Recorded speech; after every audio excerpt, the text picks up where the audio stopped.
Kamusta na po kayo dyan and welcome back to my channel. Isa na naman pong kaso ng ill-gotten wealth laban sa mga Marcoses ang ibinasura.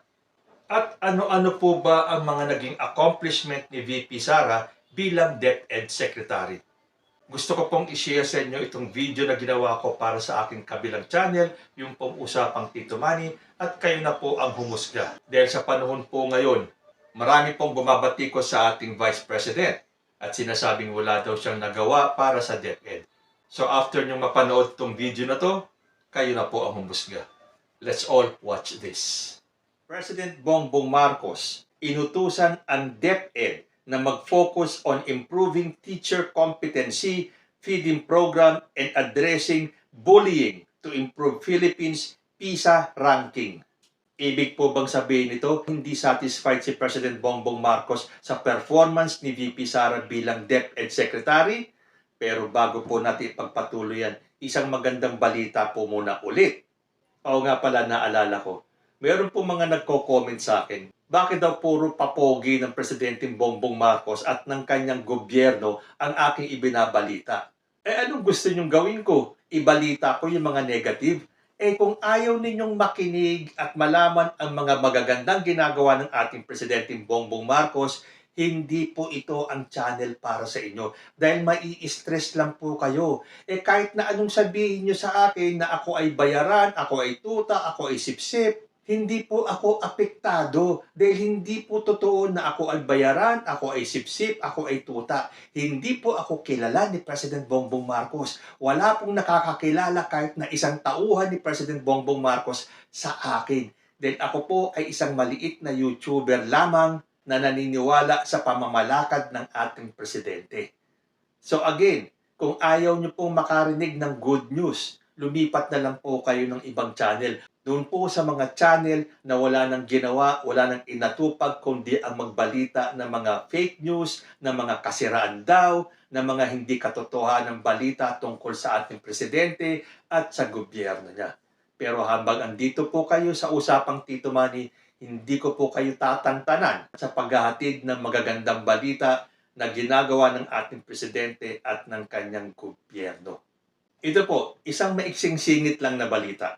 Sandigan Bayan, junks, ill-gotten wealth case versus Marcos's associates over telco shares. Ayan na naman. Isa na namang pagbasura ng Sandigan Bayan sa mga ill-gotten wealth kuno-kuno ng mga Marcoses at ng kanyang mga associates. Sabi po dito sa GMA News, due to the lack of evidence, the Sandigan Bayan has dismissed the ill-gotten wealth case against the alleged associates of the late President Ferdinand Marcos Sr. and his wife Imelda Romualdez Marcos. Ito sa mga associates lang daw. So, ibig sabihin, hindi kasama si late President Ferdinand Marcos Sr. at si former First Lady Imelda Romualdez Marcos. Siyempre, kung associates, kasama po itong dalawang ito. So, ibig sabihin, meron na naman pong nabasurang ill-gotten wealth case laban sa mga Marcoses. Ito pong kasong ito involved the 3,305 Eastern Telecommunications Philippines Inc. shares, which were allegedly held for the Marcos couple by their associates. Kita nyo na. Di kasama nga yung Marcos couple. Yan pong pagbasura na yan, sangkot po dyan sa kasong yan ang mga miyembro ng Nieto Group, which was cleared of the charges. So hindi ko na po hahalukayin itong kasong ito dahil ang importante, isa na namang kaso against the Marcoses ang ibinasura. Ano ba yan? Sunod-sunod na ang pagkatalo ng PCGG. Lumilitaw lang at nagpapatunay na puro fabricated lang yung mga sinasabing ill-gotten wealth against the Marcos family. Dahil kung matatandaan po natin, last year, mga February yan, noong 2023, Sandigan Bayan junks ill-gotten wealth case on behest loans versus Marcos Sr. and others. Ano ang dahilan ng pagkakabasura? Government prosecutors failed to present sufficient evidence. So, saan ba pinagkakalap ng PCGG yung kanilang mga ebidensya? Lahat naman nababasura. So, totoo po ang kasabihan, in due time, lalabas at lalabas po ang katotohanan. Inabot man ng napakatagal na panahon itong mga kasong ito. Pero lahat naman po ay pinatutunayan na wala pong ill-gotten wealth ang pamilya Marcos. So balik po tayo dun sa ating topic for today na sinabi dito, PBBM directs DepEd to focus on improving teacher competency, feeding program, and addressing bullying to improve Philippines PISA ranking. Pero hindi naman po nakasaad dito na hindi po satisfied ang ating presidente sa performance ni VP Sara bilang DepEd Secretary. Presidente po yan eh. Siyempre lahat ng sanghay ng gobyerno ay kanya pong sisilipin at titignan if they are performing well or may kulang pa sa kanilang pamamalakad. Pero wala naman pong nakasaad dito na hindi kontento ang ating presidente. So para maging patas naman po, lagi po ako nagbabalita sa inyo, ipinamamahagi ko sa inyo ang mga nagagawa ng ating presidente. So para naman po doon sa mga nagtatanong kung ano ba ang nagawa, kung meron man nagawa si VP Sara bilang DepEd Secretary, isi-share ko naman sa inyo yung mga accomplishments ng DepEd. At kayo na po ang bahalang mag-isip, humusga, o kung ano man ang gusto ninyo, kung may nagawa o wala si VP Sara bilang DepEd Secretary. Una po rito, libo-libong classrooms na ipatayo sa 2023. May kabuuang 2,201 silid-aralan at 880 health facilities ang naipatayo ng DepEd ngayong 2023.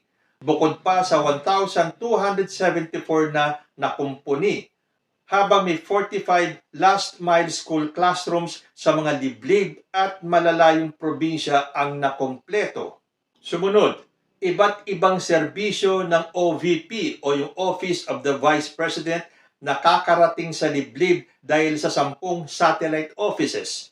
Pinadali ang paghahatid ng serbisyo ng Office of the Vice President sa buong bansa sa tulong ng 10 satellite offices nito, kabilang ang nasa Cebu, Dagupan, Davao, Tacloban, Surigao at Zamboanga, bukod pa sa 2 OVP Extension Offices na matatagpuan sa Lipa City, Batangas at Tondo, Manila.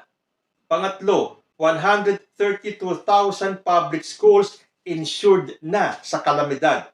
Sa pagtutulungan ng DepEd at GSIS, may kabuoang 843.11 billion pesos ang 1-year insurance na ipagkakaloob sa 132,000 public schools upang maprotektahan ang mga ito mula sa sunog, kidlat, bagyo at iba pang kalamidad simula sa January 1, 2024. Sabi pa rito sa balita, upang mapabilis ang proseso sa paghahatid ng serbisyo sa kabataang Pilipino at kanilang mga guro, nagpatayo ang Department of Education ng procurement strand na tututok sa pagbili ng mga kinakailangang kagamitan ng kagawaran. Sa administrasyon ni Vice President at Education Secretary Sara Duterte, binuo rin ang School Infrastructure and Facilities Strand upang mas mabilis na matugunan ang kakulangan sa classrooms sa buong bansa. Noong 2023, pinalawak din ng DepEd ang mga lugar at eskwelahan sa bansa na nasasaklawan ng libre at malakas na internet connectivity sa tulong ng Starlink, kasabay ng pagdadagdag sa mga benepisyo ng mga guro. At ang huling balitang nakalap ko, sa 2023 report ng DepEd, sinabi nitong isinasapinal na ang guidelines sa paglilipat ng administrative tasks mula sa mga guro sa mga pampublikong paaralan papunta sa mga administrative personnel na isa-isa nang hinahire ng kagawaran. Layunin nitong bawasan ang trabaho ng mga guro para pagtuturo na lang ang tututukan ng mga ito.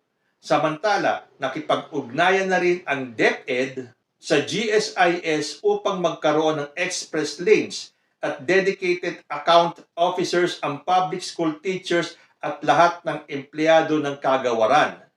At iyon nga, kasabay nito, nagbigay ang DepEd ng GSIS Personal Accident Insurance ng hanggang 100,000 para sa accidental death or dismemberment, bukod pa sa 30,000 medical reimbursement sa mga gurong nasaktan dahil sa aksidente, work at non-work related man ang sakuna.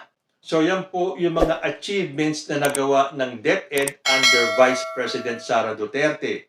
Although I'm sure meron pa mga achievements ang ating Vice President at DepEd Secretary. So doon po sa mga nagsasabing wala naman nagawa ang ating Vice President bilang DepEd Secretary, ito po ang ilan sa mga achievements ng DepEd under Vice President Sara Duterte. Nasa sa inyo na po yan kung papaniwalaan nyo o hindi ang mga balitang ito. So ayan po, sunod-sunod ang pagbasura sa mga kaso laban sa mga Marcoses na nagpapatunay lamang na gawa-gawa lang po nila yung sinasabing ill-gotten wealth. At sa mga accomplishments ni VP Sara bilang DepEd Secretary, kayo na po ang humusga. Kasi para po sa akin, I voted for unity.